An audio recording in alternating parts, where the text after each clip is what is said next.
86 send 15 மரம் இருக்குது. போர் போட்டிருக்காங்க. Free service. தொட்டி கட்டிருக்காங்க.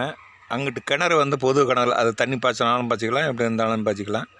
இது தனி சர்வீஸு போரு. இந்த போர் போட்டிருக்காங்க.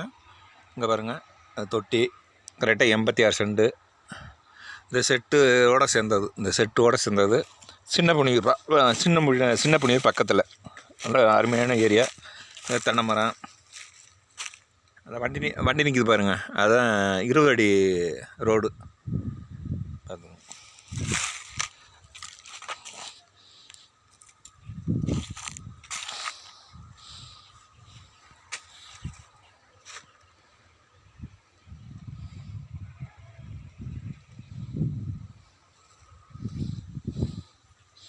நல்ல செம்மண் பூமிங்க, அருமையான எது போட்டாலும் வரும்.